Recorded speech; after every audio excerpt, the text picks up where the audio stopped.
এইখন অসমত বিদেশী চিনাক্তকৰণ বিদেশীৰ দৰে সিৰিয়াছ বিষয় এটা চিনাক্তকৰণ কৰি ভোটাৰ তালিকাৰ পৰা কৰ্তন কৰাটো কাৰ কাম এটো আপোনাক এই মুখ্যমন্ত্ৰীগৰাকী অসমৰ মুখ্যমন্ত্ৰীগৰাকীয়ে অতি লজ্জাজনকভাৱে আত্মসমৰ্পণ কৰা নাইনে বিদেশী চিনাক্তকৰণ কৰিব নোৱাৰি মোৰ পৃষ্ঠপোষকতাতে আন্দোলন চলিছে বুলি কোৱা কথাটো এটো কিমান দূৰ যুক্তিসংগত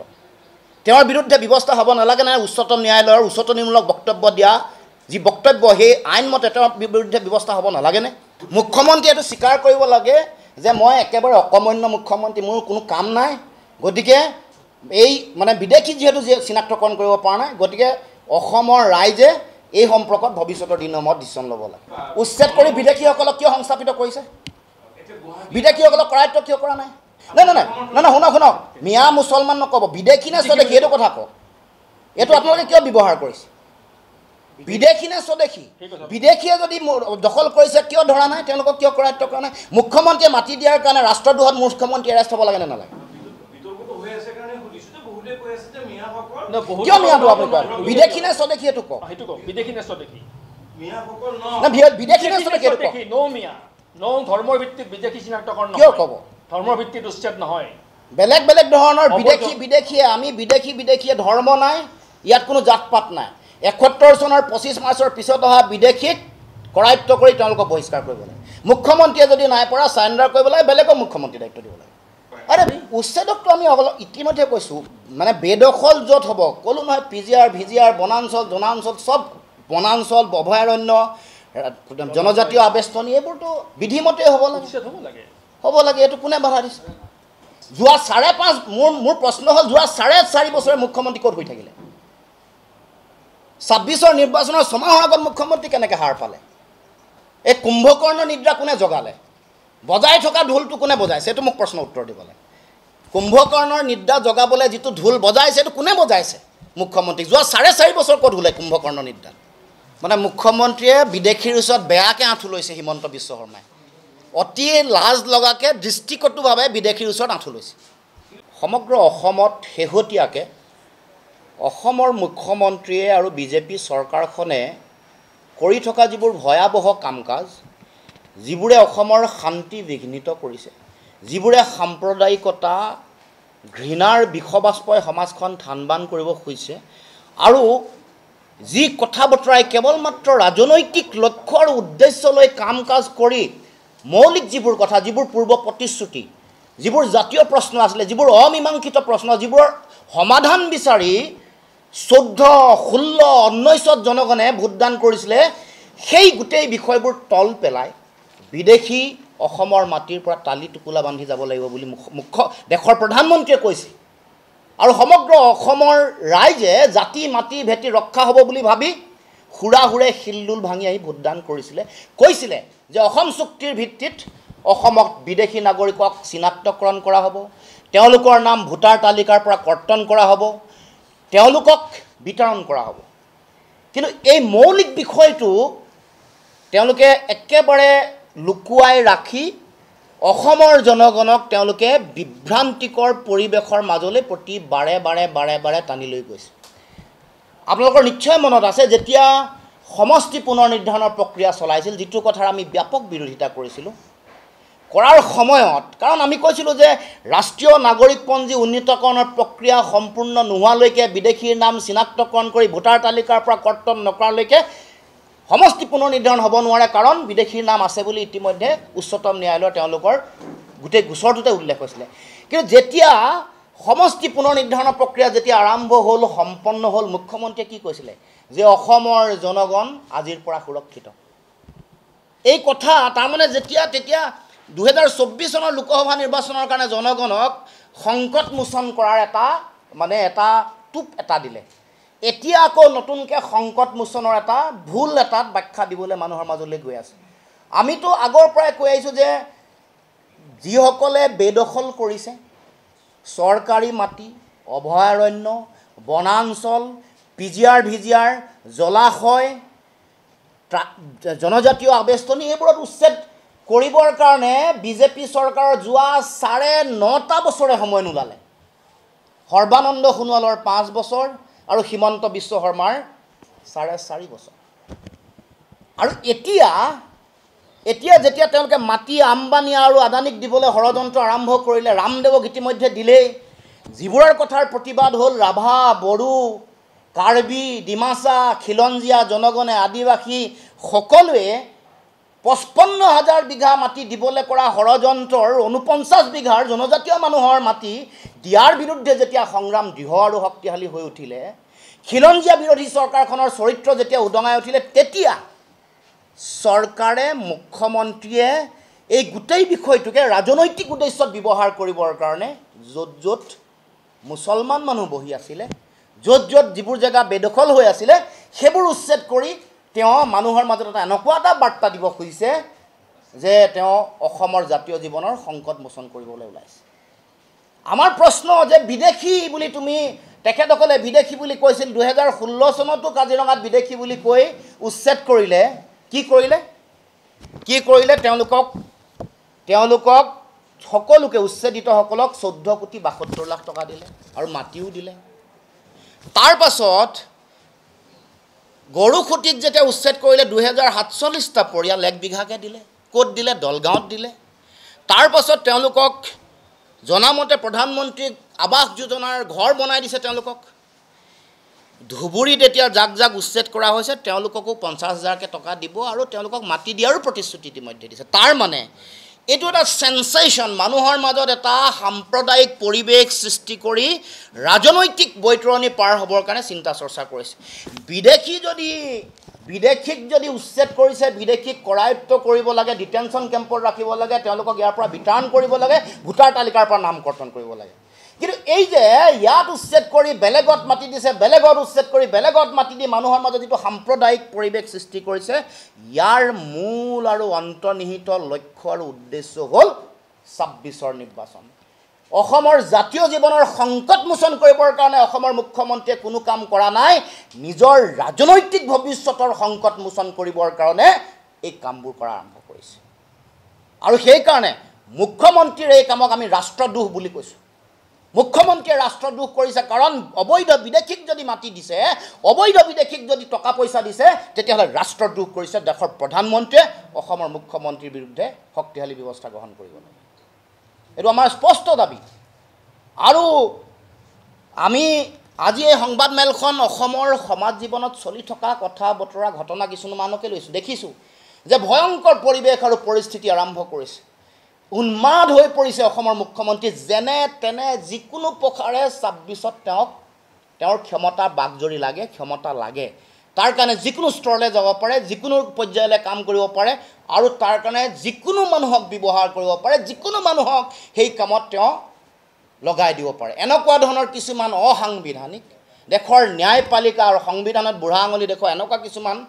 অসমৰ মুখ্যমন্ত্ৰীৰ আসনত থকা যিগৰাকী মুখ্যমন্ত্ৰীয়ে আইন আৰু সংবিধান ৰক্ষা কৰিম বুলি শপত লয়, সেইগৰাকী মানুহে জনগণক উচতনি দিয়ে যে অস্ত্ৰৰ যোগেদিহে হেনো তেওঁলোকক নিৰাপত্তা দিব। আৰু শেহতীয়াকৈ হৈ থকা ঘটনাত যিবোৰ আন্দোলন হৈছে, তেওঁৰ পৃষ্ঠপোষকতাতে ঘটনা ঘটা বুলি মানে এই আন্দোলনবোৰ চলি থকা বুলি উল্লেখ কৰিছে। তাৰ মানে প্ৰভোকেশ্যন,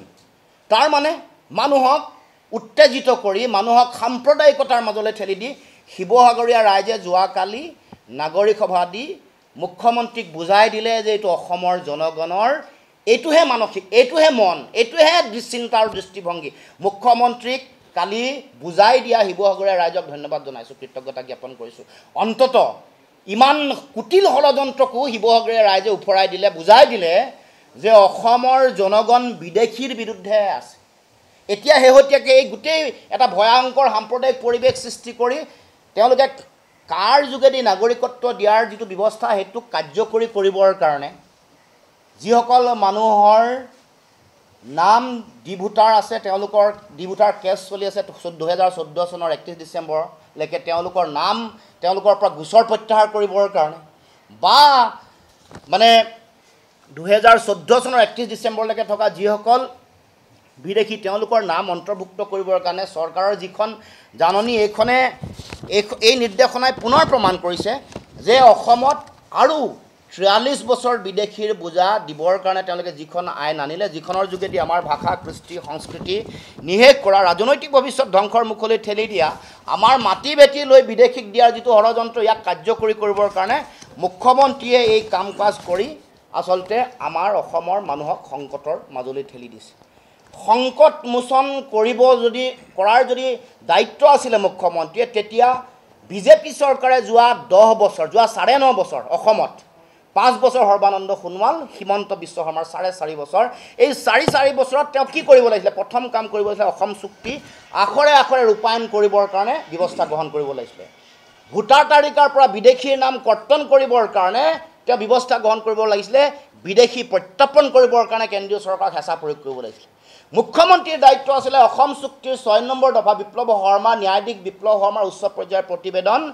কেন্দ্ৰীয় চৰকাৰক গ্ৰহণ কৰিবলৈ আহ্বান জনাই, অনুৰোধ কৰি কাৰ্যকৰী কৰিবৰ কাৰণে মৌলিক যিবোৰ বিষয়, যিবোৰৰ লগত আসন সংৰক্ষণৰ 100% মানুহৰ আসন সংৰক্ষণৰ কথা জড়িত হৈ আছে, স্থানীয় নিকায়, বিধানসভা, লোকসভাত আসন সংৰক্ষণ, চাকৰি বাকৰিত আসন সংৰক্ষণৰ কথা, এই যিবোৰ কথা, মৌলিক যিবোৰ কথা, মাটি ভেটি ৰক্ষাৰ কথা, ভাষা, কৃষ্টি, সংস্কৃতি ৰক্ষাৰ কথা, যিবোৰ কথা অসম চুক্তিৰ 6 নম্বৰ দফাত কোৱা হৈছে, সেইবোৰ কাৰ্যকৰী কৰিবৰ কাৰণে মুখ্যমন্ত্ৰীয়ে ব্যৱস্থা গ্ৰহণ কৰিব লাগিছিল বা কেন্দ্ৰীয় চৰকাৰক দাবী উত্থাপন কৰিব লাগিছিল, বাধ্য কৰিব লাগিছিল। কিন্তু তাকে নকৰি মুখ্যমন্ত্ৰীয়ে অসম চুক্তিৰ 6 নম্বৰ দফাৰ প্ৰতিবেদন আজিলৈকে কেন্দ্ৰীয় চৰকাৰক অৰ্পণ কৰিব নোৱাৰিলে। কেন্দ্ৰীয় চৰকাৰক গ্ৰহণ কৰিবৰ কাৰণে আহ্বান বা অনুৰোধ জনাই কাৰ্যকৰী কৰিবলৈ ব্যৱস্থা গ্ৰহণ কৰিব নোৱাৰিলে। ৰাষ্ট্ৰীয় নাগৰিকপঞ্জী যেতিয়া উন্নীতকৰণৰ প্ৰক্ৰিয়া চলি আছিল, আমি সকলোৰে আশা আছিল যে ত্ৰুটিহীন বিদেশীমুক্ত ৰাষ্ট্ৰীয় নাগৰিকপঞ্জী এখন অসমৰ জনগণে পাব। ৰাষ্ট্ৰীয় নাগৰিকপঞ্জীৰ চূড়ান্ত খচৰা, ৰাষ্ট্ৰীয় নাগৰিকপঞ্জীৰ খচৰা যেতিয়া প্ৰকাশ হৈ গ'ল, মানে চূড়ান্ত তালিকা যেতিয়া প্ৰকাশ হ'ল, দেখিলে আমি সকলোৱে দেখিলোঁ যে 19 লাখ মানুহৰ নাম কৰ্তন হৈছে। তেতিয়া বিজেপিয়ে ক'লে যে নাই, ভুৱা তথ্যৰে বহু মানুহে নাম সোমোৱাইছে। আমিও কৈছোঁ ঠিক আছে, ভুৱা তথ্যৰে নাম সোমোৱাইছে আৰু বিদেশীৰ নাম কৰ্তন হ'ব লাগিছিলে। কিন্তু জানি আচৰিত হ'ব যে তালিকা প্ৰকাশ হোৱাৰ আজি অত বছৰ হোৱাৰ পাছতো সংশোধনী আনিব লাগে বুলি, ৰিভিজন আনিব লাগে বুলি কোনো ধৰণৰ শপতনামা উচ্চতম ন্যায়ালয়ত অসমৰ মুখ্যমন্ত্ৰী বা অসম চৰকাৰে আজিলৈকে দিয়া নাই। তাৰ মানে এই বিদেশী নাগৰিকৰ সমস্যাটো তেওঁলোকে সমাধান কৰিবৰ কাৰণে তেওঁলোকৰ কোনো ধৰণৰ আন্তৰিকতা নাই। কেৱল মাত্ৰ তেওঁলোকে এতিয়া যিবোৰ কাম কৰি আছে এইবোৰ কেৱল মাত্ৰ মানুহৰ মাজত উন্মাদনা সৃষ্টি কৰা, মানুহৰ মাজত ধৰ্মীয় এটা সংকীৰ্ণতাৰ পৰিৱেশ সৃষ্টি কৰা, মানুহৰ মাজত মানে সংঘাত সংঘৰ্ষ সৃষ্টি কৰি এটা সাম্প্ৰদায়িক পৰিৱেশ সৃষ্টি কৰি নিৰ্বাচনৰ বৈতৰণি যাতে পাৰ হ'ব পাৰে, তাৰ কাৰণে তেওঁ এই গোটেই কথা বতৰাবোৰ আৰম্ভ কৰিছে। গতিকে এতিয়া মৌলিক প্ৰশ্ন সেইকাৰণে আমি উত্থাপন কৰিছোঁ যে বিদেশী নাগৰিকৰ নাম চিনাক্তকৰণ কৰি কৰ্তন কৰিবৰ কাৰণে ব্যৱস্থা গ্ৰহণ কৰিব লাগে। যোৱা 11 বছৰে দেশৰ প্ৰধানমন্ত্ৰীয়ে অসমৰ মাটিত কৈ যোৱাৰ 11 বছৰৰ পিছতহে অসমৰ মুখ্যমন্ত্ৰীৰ উপলব্ধি হ'ল যে 1 কোটি বিদেশী আছে। যদি বিদেশী আছেই তেতিয়াহ'লে তেওঁলোকৰ নাম কৰ্তন কৰিবৰ কাৰণে কিয় ব্যৱস্থা আজিলৈকে কৰা নাই? তেওঁলোকক প্ৰত্যাপন কৰিবৰ কাৰণে, তেওঁলোকক বহিষ্কাৰ কৰিবৰ কাৰণে কিয় ব্যৱস্থা গ্ৰহণ কৰা নাই? আৰু তেওঁলোকৰ চৰকাৰ সৰ্বানন্দ সোণোৱালৰ চৰকাৰ, হিমন্ত বিশ্ব শৰ্মাৰ চৰকাৰ, ৰাইজে মেণ্ডেট দিছিলে অসম চুক্তি ৰূপায়ণ কৰাৰ কাৰণে, অসম চুক্তি ৰূপায়ণৰ প্ৰতিশ্ৰুতিৰ কাৰণে। কিন্তু সেই প্ৰতিশ্ৰুতি পালন নকৰি এতিয়া কেৱল মাত্ৰ মানুহৰ মাজত গোষ্ঠী সংঘৰ্ষ সৃষ্টি কৰিবৰ কাৰণে তেওঁলোকে উচতনিমূলক কাম কাজৰ তেওঁলোকে কাম কাজ কৰিছে। ইয়াৰ পৰা কাৰোবাক উচ্ছেদ কৰি বেলেগ এক জেগাত সংস্থাপিত কৰিছে, ক'ৰবাত এজেগাৰ পৰা উচ্ছেদিত কৰি বেলেগ এজেগাত সংস্থাপিত কৰিছে। কিন্তু তেওঁলোকে যিটো মূল কাম, বিদেশী চিনাক্তকৰণ বহিষ্কৰণৰ কাৰণে যিটো দায়িত্ব, সেই দায়িত্ব পালন কৰা নাই। আৰু পালন নকৰি কেতিয়াবা এনেকৈ উচতনিমূলক বক্তব্যৰে বেলেগক তেওঁলোকে ব্যৱহাৰ কৰিবৰ কাৰণে তেওঁলোকে অপচেষ্টা এটা চলাই আছে। আপোনালোকে সকলোৱে জানে যে ইতিমধ্যে কৈছোঁ যে কেনেকৈ তেওঁলোকে উচ্ছেদিত মানুহক কেনেকৈ তেওঁলোকে তেওঁলোকে মাটি দিছে, কেনেকৈ পইচা দিছে। আৰু 9 কোটিত উচ্ছেদিত যিসকল মানুহ আছে তাৰে 200টা পৰিয়ালক জাঞ্জু বস্তি বুলি যিটো আছে, বস্তিত তেওঁলোকে ইতিমধ্যে সংস্থাপিত কৰিছে। আৰু 502টা পৰিয়ালক তেওঁলোকে যমুনামুখৰ কৃষি পামত তেওঁলোকে ইতিমধ্যে মাটি দিবলৈ বিচাৰিছিলে, তেওঁলোকে গ্ৰহণ কৰা নাই। তাৰ মানে এই যে বিদেশী বুলি কৈ তেওঁলোকে যি মানুহৰ মাজত সাম্প্ৰদায়িক পৰিৱেশ এটা সৃষ্টি কৰিছে সেইবোৰৰ মূল কথাটো যাতে অসমৰ জনগণে যাতে উপলব্ধি কৰে সকলোৱে যাতে অনুধাৱন কৰে তাৰ কাৰণে আজি এই সংবাদমেল এই বিষয়বোৰ অসমৰ জনগণে জনা বিষয় এই বিষয়বোৰ তেওঁলোকে যে কোনো কাম কাজ কৰা নাই এইবোৰো জনা বিষয় গতিকে আমি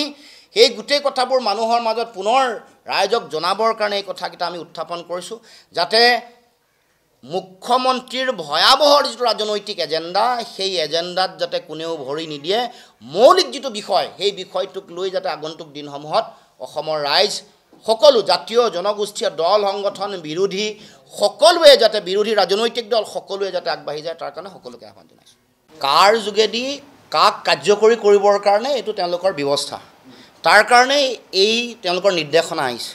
গতিকে আমি আৰম্ভণিৰ পৰা কাৰ বিৰোধিতা কৰি আছিলোঁ আৰু এতিয়াও আমাৰ দলৰ জন্মই মূল কথাটোৱে কাৰ বিৰুদ্ধে আমাৰ সংগ্ৰাম গতিকে আজিও দৃঢ় স্পষ্ট স্থিতি অসমত কোনো কাৰণতে কাৰ যোগেদি বিদেশী নাগৰিকক নাগৰিকত্ব দিয়া যিটো কথা এইটো কথা কোনো কাৰণতে আমি কেতিয়াও মানি নলওঁ কাৰণ আমি ৭১ চনৰ ২৫ মাৰ্চৰ পিছত অহা কোনো বিদেশীৰ বুজাই আমি কেতিয়াও গ্ৰহণ নকৰোঁ আৰু অসমৰ অবৈধ বিদেশী নাগৰিকৰ ভয়াৱহতা ইয়াৰ গভীৰতা কেন্দ্ৰীয় চৰকাৰে উপলব্ধি কৰা দৰকাৰ এতিয়াও সময় আছে ৭১ চনৰ ২৫ মাৰ্চৰ পিছৰ বিদেশীক চিনাক্তকৰণ কৰি বহিষ্কৰণ কৰিবৰ কাৰণে চৰকাৰে ব্যৱস্থা গ্ৰহণ কৰিব লাগে আৰু অসমত বাতিল কৰিবৰ কাৰণে বিশেষ ব্যৱস্থা গ্ৰহণ কৰিব